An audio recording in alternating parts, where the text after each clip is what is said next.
Good afternoon, and thanks for joining us from the Ohio AgNet, the voice you know with the news you trust studio, sponsored by the Grain Equipment Company, where innovation meets execution. I'm Joe Everett. U.S. Ag Secretary Brooke Rollins is heading overseas to expand market access.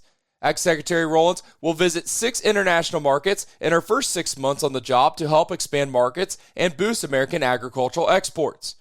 At the time when agricultural trade deficit is almost $50 billion following the previous administration's little to no action taken in the international marketplace. The USDA is now working to diversify global markets, strengthening existing markets, and holding existing trade partners accountable for their end of the deal.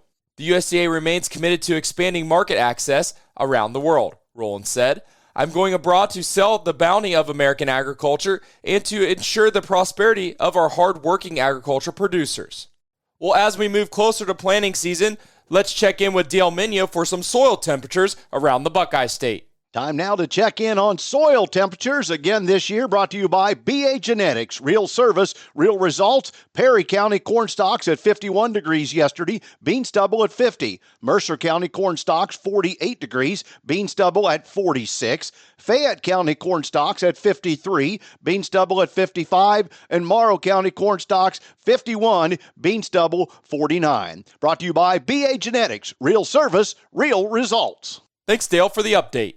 Well, the U.S. Trade Representative recently held hearings on proposed to import $1 million port call fees on Chinese vessels. The U.S. Meat Export Federation joined more than 300 other organizations in saying the fees would hurt U.S. export.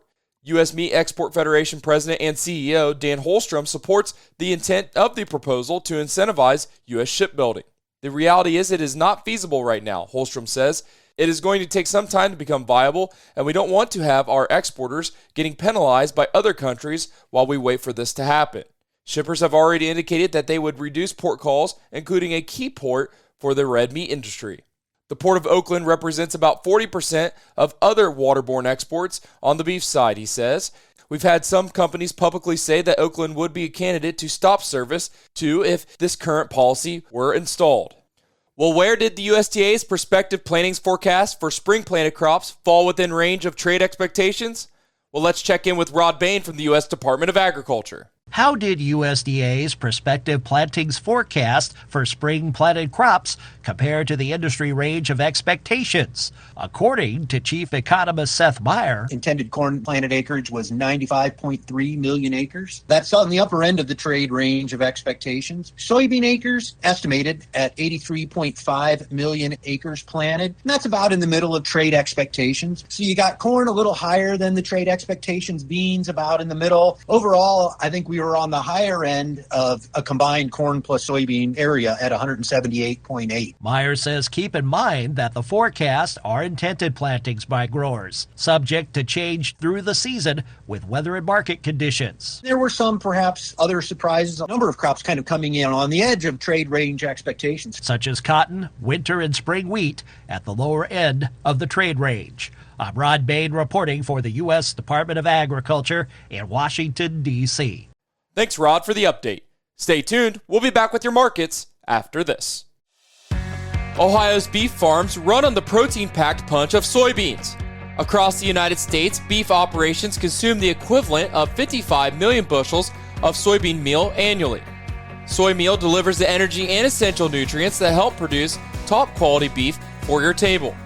From soybean fields to plates everywhere, soybeans power the farms that feed families. This message brought to you by the Ohio soybean farmers and their checkoff.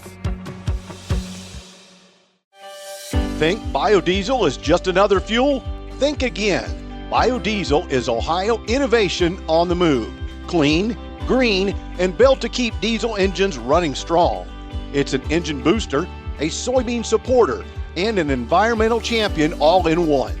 Every gallon reduces emissions, strengthens Ohio farms, and powers your ride. Drive with purpose. Choose biodiesel. Learn how at soyohio.org.